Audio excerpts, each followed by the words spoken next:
ჩორჩენას ეპიზოდთან დაკავშირებით გენერალურ პროკურატურაში დაწყებული გამოძიება კვლავ შეფასებების თემაა. ქართული ოცნება გიორგი გახარიას გადაწყვეტილებას პროვოკაციულ მოცემულობაში გადადგმულ ნაბიჯს უწოდებს და ამბობს, რომ ქვეყნისთვის შესაძლო საფრთხის შექმნის გამო შინაგან საქმეთა ყოფილმა მინისტრმა პასუხი უნდა აკოს. გიორგი გახარიას პარტიის წარმომადგენლები კი აღნიშნულ გამოძიებას პოლიტიკურ შურისძიებად აფასებენ და ბრალდებებს უსაფუძვლოდ მიიჩნევენ. გიორგი გახარია საგამოძიებო კომისიაზე უკვე მეორედ დაიბარეს, თუმცა ჯერჯერობით უცნობია აპირებს თუ არა ის ხდომაზე მისვლას.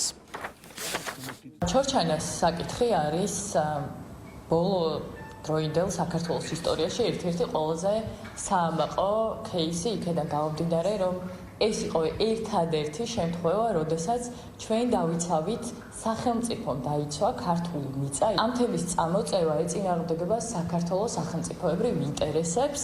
ჩვენთვის ეს არის ჩვეულებრივად ღალატი. გამოძიება მიმდინარეობს, საერთოდ გამოძიებასთან დაკავშირებით არ მინდა ზედმეტი კომენტარის გაკეთება ხოლმე.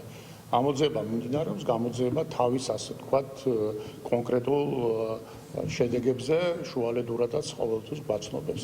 ამიტომ ბრალეულობა, არ ბრალეულობის საკითხი რა, გარეუბნები იყო ამასთან დაკავშირებით, ეს ყველაფერი გამოძიების საკითხთან არის დაკავშირებული. ზოგადად ჩვენ აქ საგამოძიებო კომისიის მუშაობის ფარგლებში რაც მოვისმინეთ, მათ შორის ადგილობრივი მოსახლეობის ასე ვთქვათ მონაყოლიდან, იკვეთება ის, რომ ფაქტია, რომ იქ არანაირი მოძრაობა არც სეპარატისტული ძალების, არც საოკუპაციო ჯარების არ იყო და გარკვეულწილად აი ამ გადადგმულმა ნაბიჯმა გამოიწვია ის, რომ 5 საგუშაგო გახსნეს საოკუპაციო ძალები.